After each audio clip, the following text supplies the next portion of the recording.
ability for the organism to prepare for fight or flight was perhaps appropriate when Stone Age man faced a pack of wolves in the forest. But it may be that it is inadequate for modern man in his encounters with demanding employees or quarrelsome marriage partners or a harmlessly joking colleague, or the factor that he's aging in a society which places its emphasis on youth and achievement and rapid and efficient performance. On this tape, we've tried to focus on a few topics that touch on some of our most pressing contemporary problems. In addition, we've made an effort to review areas which suggest how people react to unfavorable environmental and life conditions. The aim of reviewing these topics would be hopefully to develop a model by which life stress can be understood so that corrective healthcare interventions can be developed. Part of our problem as mental health specialists is to deal with the effects of our rapidly changing world, which is unparalleled by any other time in history. The first discussion is with Dr. Morton Beiser, who is Associate Professor of Social Psychiatry at the Harvard School of Public Health, Department of Behavioral Sciences. In this discussion, we attempt to delineate some of the differences in reactions to stress, which are a function of the culture of the individual.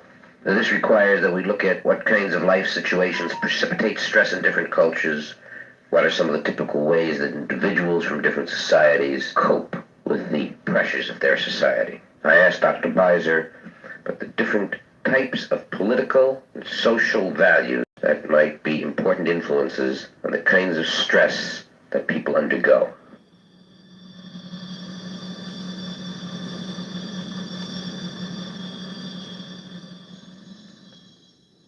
The position in a particular kind of subsystem within a larger system may be stressful in one cultural context and not in another cultural context. Thinking of the kinds of things that have been done studying the birth order, for instance, and the chance of developing disorder based on birth order and sex. And I think there's some pretty convincing evidence that the chance of developing schizophrenia, for instance, is higher among firstborn sons, at least in Taiwanese Chinese, than it is among other racial groups in Taiwan, and certainly compared to rates of the chance of developing schizophrenia among comparable subgroups in our population. The question is, somehow does the fact that the culture is so different create different role expectations and therefore subject different people in the system to stress? Maybe the question of role expectations, or the level of expectations of individuals, is a notion that would cut across cultures, in the sense that people who occupy roles where there are high levels of expectations attached to them are at greater risk of developing psychiatric disturbance or developing some kind of distress. But that the cultural influence is in placing different roles in this line of increased expectations. A common problem that we're all confronted with now is the role expectation of the disturbances about what one's role should be in at least 50% of the population of this country, and that is women.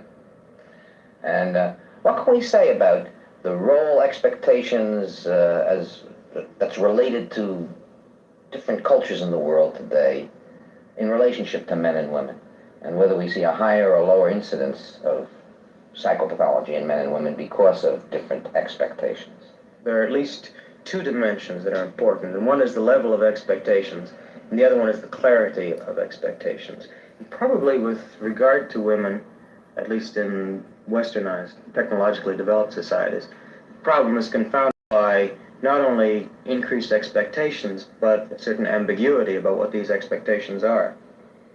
And this is reflected in most of the epidemiological studies that have been done in the United States, Canada, to a certain extent in some of the Scandinavian countries, where one very consistent finding at a population level is that women exhibit more psychiatric disturbance, primarily in the area of the neurotic disturbances, than men.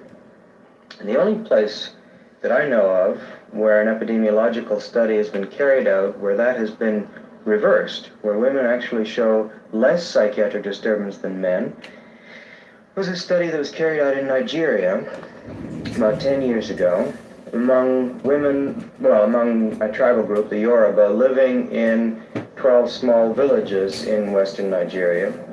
It was found that probably the healthiest population of any that's been surveyed in these epidemiological studies is women living in very traditional, socioculturally integrated Yoruba villages. So that somehow there, where the role of women is still clear, where the expectations are fairly high, a woman does have to perform a certain amount. It's not just raising children and caring for children, but Yoruba women are involved in trade and commerce to a certain extent. But at least the roles are clear, even though life is very hard. The roles are clear and the level of disturbance is lower than it is among the men, who are more subject to westernizing influences and more caught between the two cultures. If you look at the so-called American culture, what are we all about now? Are our goals so ill-defined that we are having problems placing our own activities in the perspective of the total community's activities? One of the problems with our culture, if you want to call it that, is its fragmentation. That somehow there are goals that are in opposition to each other, that those that are clear are often in opposition to each other. And then there are very vague and ambiguous kinds of goals. That there isn't the kind of communality that one finds in some of these so-called primitive societies. And this makes people uneasy, it makes people uncomfortable. It leads to clashes, intergenerational clashes, obviously. But somehow we haven't been able to demonstrate that the chance of occurrence of stress varies very much by a social class, but that the experience of the stress and the perception of the stress may vary a great deal by social class. This is important because it's a dimension that's very frequently overlooked in the literature about stress in general, and certainly in the literature about sociocultural influences on stress. We have a notion that somehow there are experiences that will be stressful no matter to whom they occur and in what context they occur. Such things as maternal deprivation, for instance. And the only influence that sociocultural factors bring to bear on that is on the chance of occurrence of these events. But there may be something that's more important and more fundamental, and that is the way in which sociocultural context shapes the experiencing of a particular event. Then there may be a discrepancy between what a therapist thinks is stressful and what the patient at times thinks is stressful based on their different backgrounds. And if the psychiatrist or a psychologist isn't aware of this, then if a patient isn't talking about some event as being stressful, the psychiatrist may make the assumption there's denial or repression going on, when in reality, based on what you're saying, some events may not be stressful for certain individuals, and others may be. Is that correct? Yes, that's one reason why I think it's important for mental health professionals to be aware of this kind of consideration. But maybe an even more important reason is that I think there are implications for prevention of psychiatric disorder in these kinds of considerations, particularly primary prevention. And ultimately the development of a public health psychiatry, which I think is the only answer, ultimately, for the kinds of problems that we know exist at a large population level.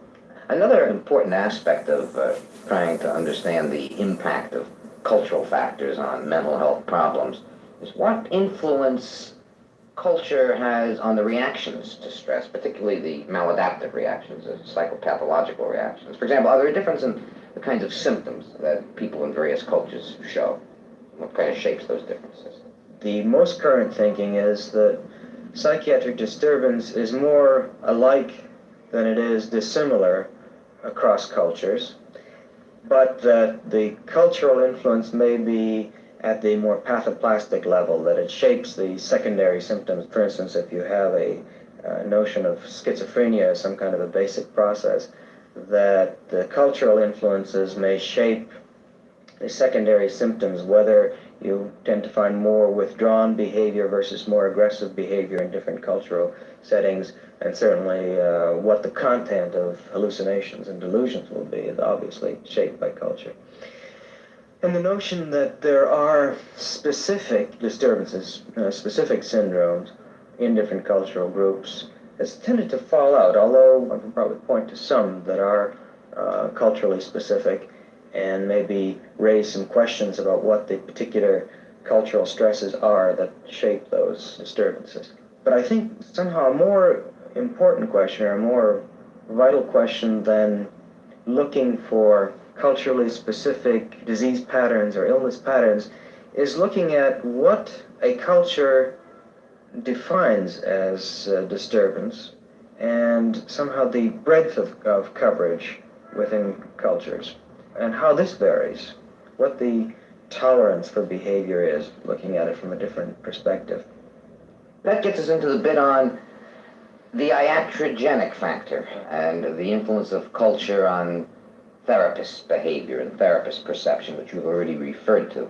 And I think we've tended to underplay this as a serious factor, and yet that's something we better consider very seriously, how mental health specialists view what's called mental illness and what we do about it. And more specifically, are there cultural differences in the specific therapeutic modalities that are being utilized? You see the process going on with regard to some of our subcultural groups, particularly the Indian, and the notion that somehow what the Indian medicine man does is primitive and unscientific and has to be destroyed or eradicated so that we can get what's good into the culture and really treat people in hospitals and with medicines and so on. I think that perhaps there's some recognition that this may not be the most productive way to go about things. There's, I think, a very unique program for training Indian medicine men, providing scholarships for people to study to become Indian medicine men. And it's a long process, particularly on the Navajo reservation. To become a Navajo medicine man requires years of study and requires a long period of indoctrination, requires a long period of apprenticeship with a practicing medicine man. But the notion is that somehow this is worthwhile, that the position that the medicine man has in traditional Navajo society is important to maintain, that the practices, the rituals that the Navajo medicine man practices may be important for restoring people to mental health or for prevention of psychiatric disorder, and that one shouldn't go ahead and try and destroy that and replace it with so-called modern medicine. That perhaps one can supplement this with some of the knowledge from Western psychiatry and incorporate that as part of the medicine man's training, but that's different. This kind of accommodation is different from trying to destroy and replace. How can we take the information on how individuals react in different cultures to stresses and what defines a stress? How can we take that information and begin to help shape a world which is less stressful to people that live in it? The notion of stress and what constitutes stress and what conditions an experience so that it becomes stressful is important. We have some leads from research and from experience that really ought to be tried out as in the form of preventive programs, for instance. We know something about the need for role models, particularly sex models. We have partial knowledge about the effects of lack of adequate role models, particularly sex models, for young children. What are the implications of that for preventive programs? Would we be better off in terms of a system of national priorities, rather than thinking of a lot of programs for eradicating illness or for trying to deal with illness once it's occurred, to think about maybe allocating some of the resources to the school system so that adequate salaries can be provided and perhaps males can be recruited into the school system. We don't have this kind of Men problem. being home more. One of the directions that man has to go now is to bring together what he is, man and woman, bring together what they have felt were discrepant roles or discrepant values. And of course, how do we do that? I suppose is the question for the future. We frequently hear two contrasting views in relation to children in modern society. One view is that this is a child-oriented society where stress is minimal.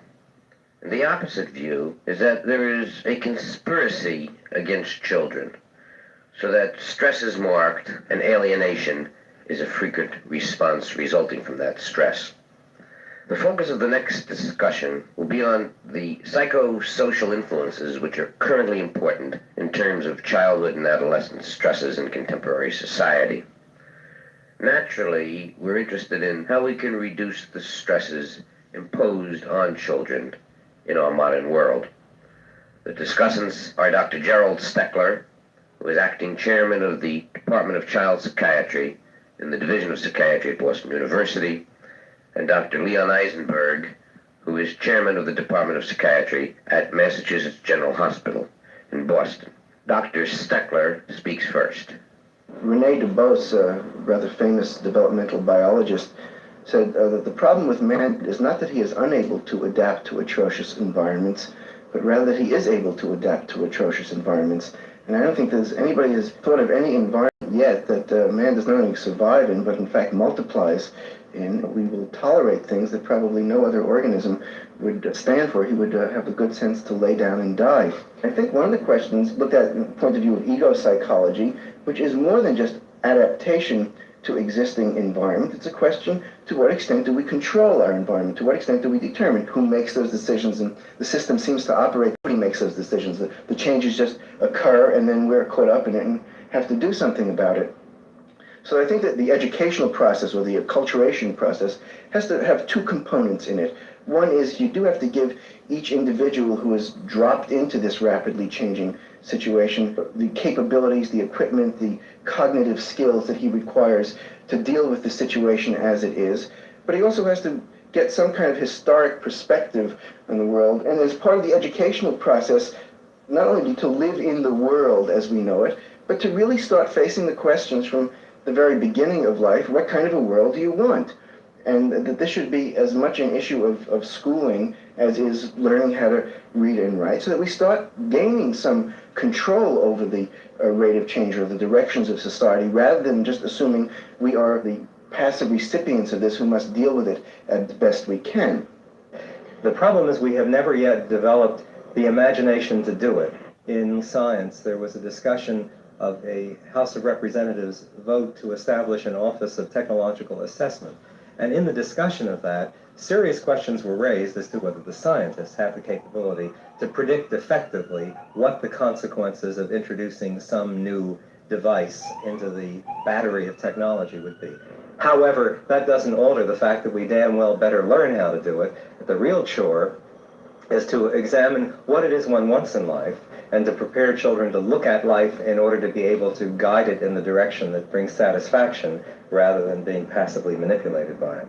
I suddenly now have a sense of awareness that the statement conspiracy against children has a broader meaning than just a deliberate conspiracy, but there has been sort of a organized effort to sort of develop programs ostensibly for children, which are really to meet other needs.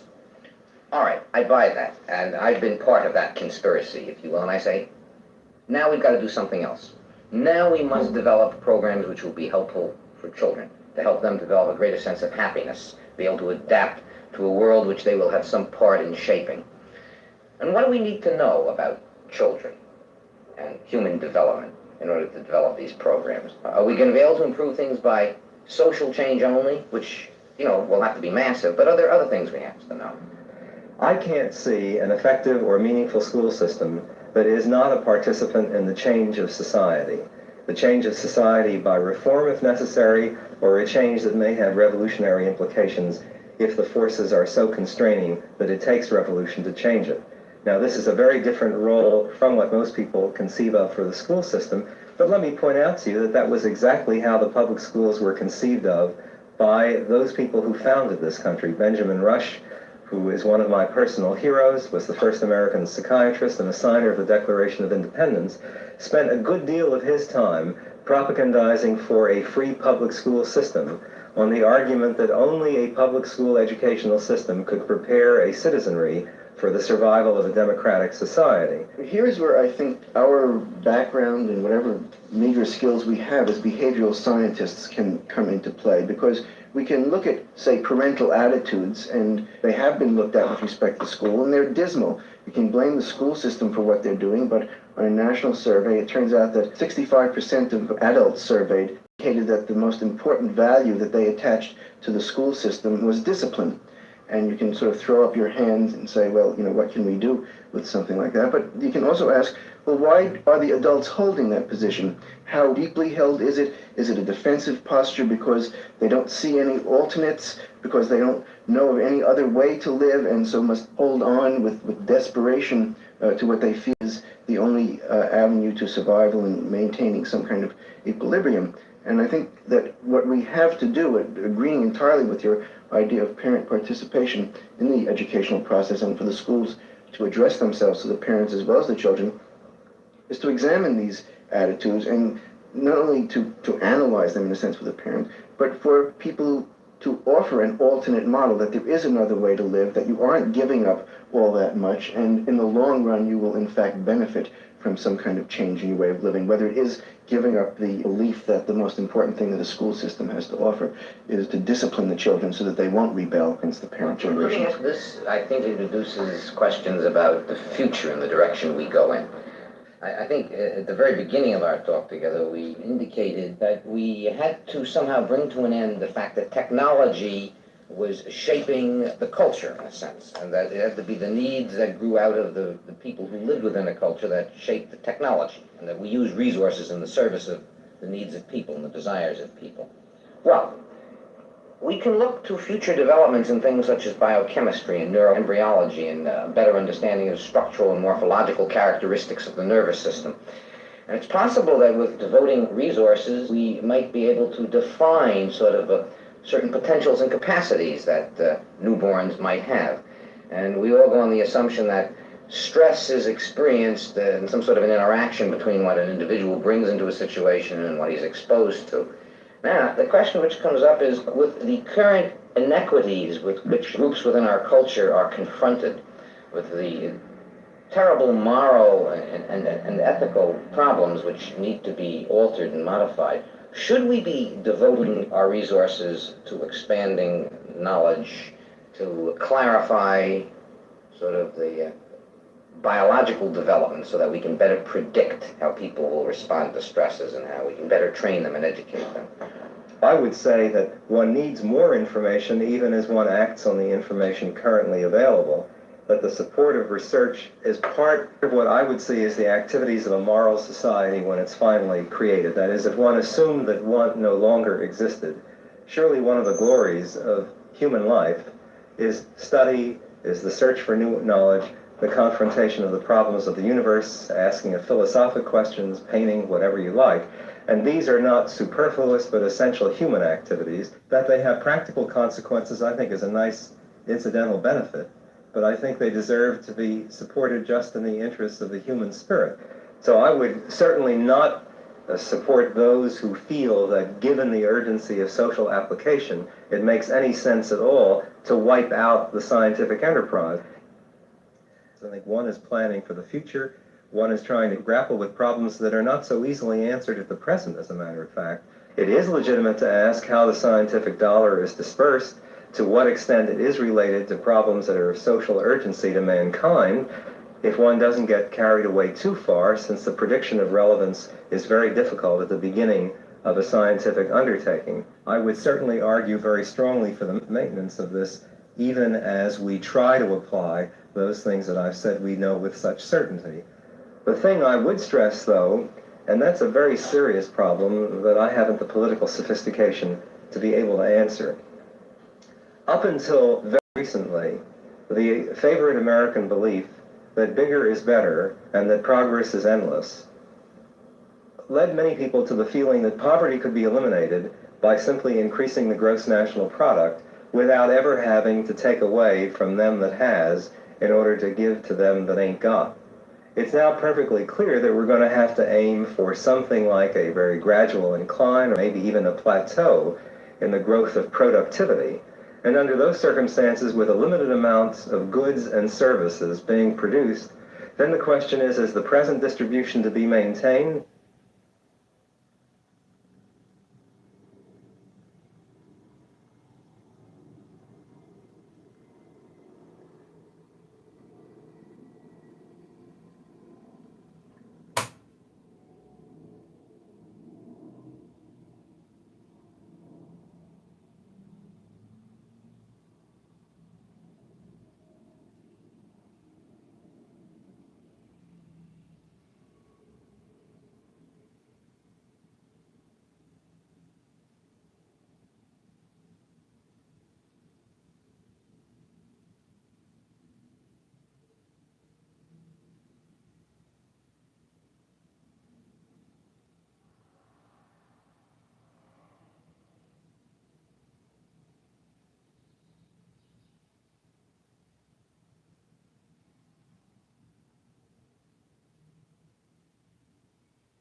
A variety of isms are tearing at the very base of